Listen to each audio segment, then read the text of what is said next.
Better stay up out the way, don't get your shit splat. Stop letting this shit slide and get your lick back. And get your lick back. Get your lick back. If a nigga owe you something, ain't no chit chat. Better stay up out the way, don't get your shit splat. Stop letting this shit slide and get your lick back. And get your lick back. I feel like I'm JX. J-Way. I'm a perfectionist. Adderall got me restless. I'm gone. Run with a wild crew, they get reckless. Young boy, come up off that neck. Into the trends. See you, Lee, be the best. Good morning, everybody. Welcome back to another episode of Corner to Copa. We got another player profile. And if you're watching on YouTube, we got this player up, his Prospect Savant page up on the screen. Y'all know that's my favorite page to work off of. But yeah, we got a prospect today that I feel like a lot of people that has kind of slipped through the cracks. A lot of nobody's really talking about him. But as you'll see, this is a player that made his debut back a couple years ago in 2024 when he was 23-ish years old. And yeah, he's a former first round pick. And he made his debut 2 years ago when we had that youth movement where we traded away Mark Canha and we DFA'd Gio Urshela. And he was actually our starting third baseman down the stretch the first time he went to the playoffs in 2024. Not the first time, but y'all know what I mean. And that's Jace Jung. Jace Jung is, as you can see, is a former first round pick. He was a 12th pick overall. And at one time, he was the organization's 7th ranked prospect. He might have been, I think he was a little bit higher than that. Obviously, he's, I don't think he's technically a prospect because he made his debut a while back. He was actually the starting third baseman going into the season last year as well. But yeah, Jace Jung is he was converted to third base when we invested in Cole Keith because he was initially at second base. And then we moved him over to third. And so he's been at third for a little bit now. But yeah, former first round pick, 12th overall. He's a power hitting corner infielder that has yet to in the little bit of service time that he's had has yet to put it all together. He has yet to hit a home run in a couple different seasons worth of at bats.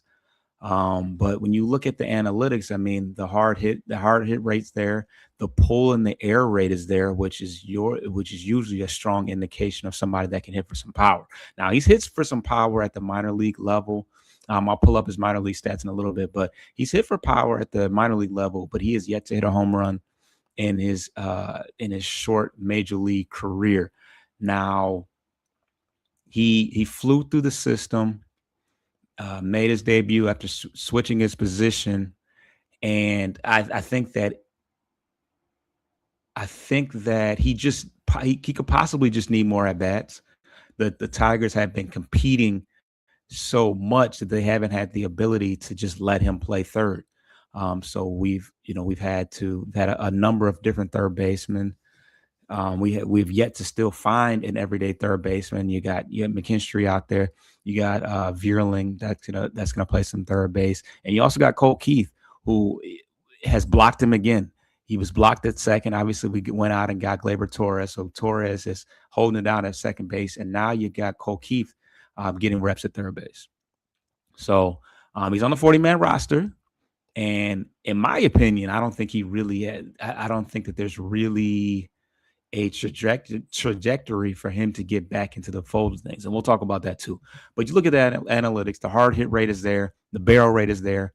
He walks a ton too. This guy gets on base. I think he had a 370 on base last year. So this guy walks a lot. He doesn't expand the zone, and he pulls the ball at a very high rate, suggesting that he could hit for some power. Like I said earlier, you see the swing rate. He doesn't swing very often. He's very selective. And as far as how often he's swinging at strikes, he just average, he swings at strikes at an average rate. And then you see the Z contact and the Z swing. These are um, how often you make contact at strikes. Not a very fast guy, which is unfortunate with how much he gets on base. He, could have potentially been a better leadoff hitter, but you know, swings and misses quite a bit, and he strikes out quite a bit. So um, that's that. So that's the prospect savant page. Let's get to his minor league. Let's get to his minor league stuff.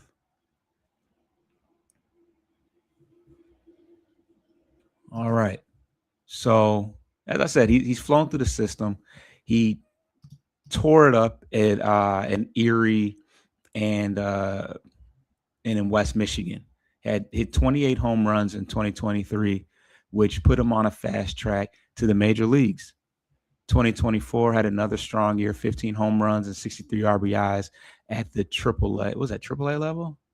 Yeah, went from Lakeland to AAA, and then part of 2024 he spent in the major leagues, which is why he didn't reach that 20 plus home run mark in 2024.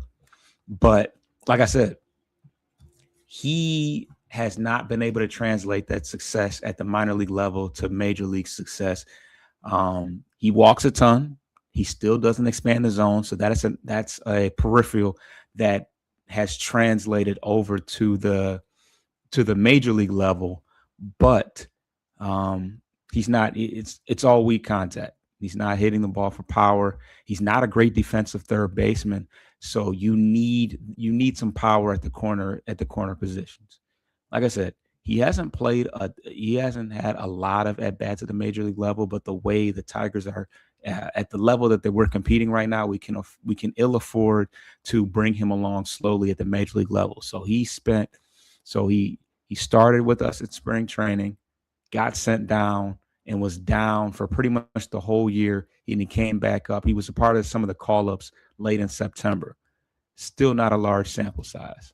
But yeah, when you look at the minor league stats, 2025, 370 on base percentage. That's what you love about him. He also walks at a decent rate, 78 walks. Gonna strike out as well, but he's also gonna walk. And then he's hitting for power. 17 home runs, not too bad. At OPS of 817, slug of 447. The power is there. I didn't talk about this, but he did have wrist surgery on, I believe, his throwing hand.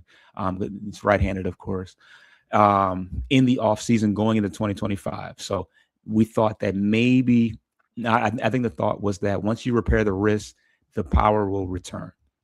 The power was fine at the minor league level, not so much at the major league level. So let's pull up the major league savant stuff.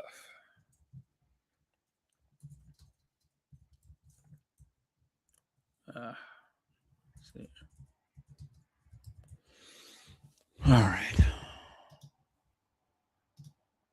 All right. So this is his short stint in 2024.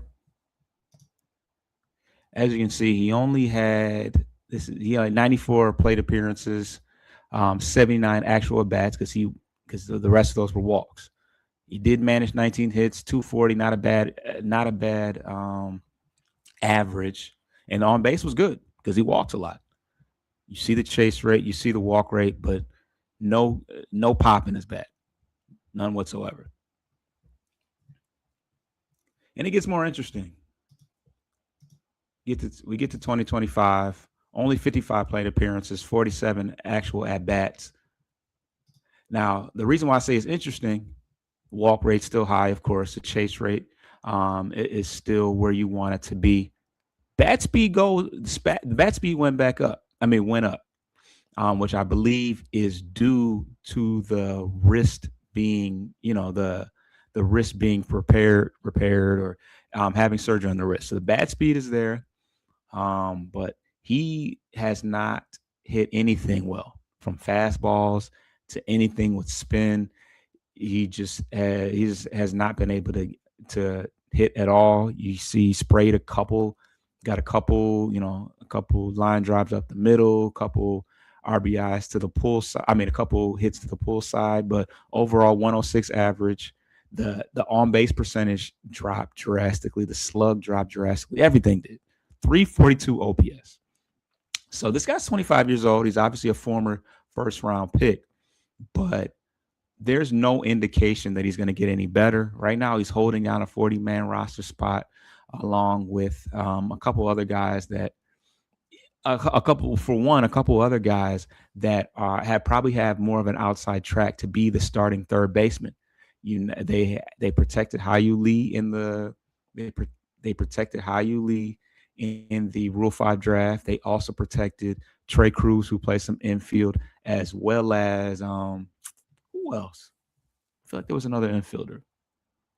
Well, obviously you got Kevin McGonigal, who's not on the 40-man roster, but we know we're going to see him this year. And then Max Anderson, who tore it up in Erie, as well as AAA, who both those guys played some third base. So you got a lot of players that are possibly more deserving of a third base slot than Jace Jung right now. I know they, love the fact that he was a, highly touted prospect coming out of the draft. He's hit well in the minor leagues, but it just hasn't translated. So, how long can you afford to hold on to a slot for him when you got guys like McGonigal and Max Anderson waiting in the wings? You could always open up a spot, moving Trey Sweeney for whatever he's worth. I know he plays a premium position, but you got guys waiting in the wings. And if you can attach Jace Jung with somebody else and go get a more reliable, a more reliable pitcher or corner outfield or right-handed power bat or, just a right-handed contact bat, I feel like the Tigers should be inclined to at least consider that. Maybe somebody likes the upside of Jace Jung's talent, but it's tough to say if he has any value right now. I'm really not sure. But as far as he's going to get every opportunity to compete for that third base position. He was the starting third baseman coming out of camp last year, and he's on the 40-man roster, so you don't have to wheel and deal, move him around to put him on the 26 man. But I just don't know how long you can allow a guy, a spot to be taken by him when you got Max Anderson, you got McGonigal, waiting around. So I don't know. Kind of a mystery. I don't really see what his long-term plans are, but we will have to see. Yeah, I think I pretty much covered everything. We took a look at his minor league stats. We looked at his prospect savant, and we also looked at his, very pretty small sample size of what he's done at the major league level. It's another year where we just don't have time to work around projects at the major league level. I didn't even talk about guys like Zach McKinstry, Javi Baez, Vierling. These are other guys that play third base that are kind of in front of him in the pecking order. So I don't know. Kind of a head scratcher for me. Maybe you guys have more of an insight or have more of an idea of what the plans are or what the what's realistic to expect from him. So comment below. If there are any other player profiles that you want me to, present, I can do that as well. But in the meantime, subscribe to the channel. Me and Coach should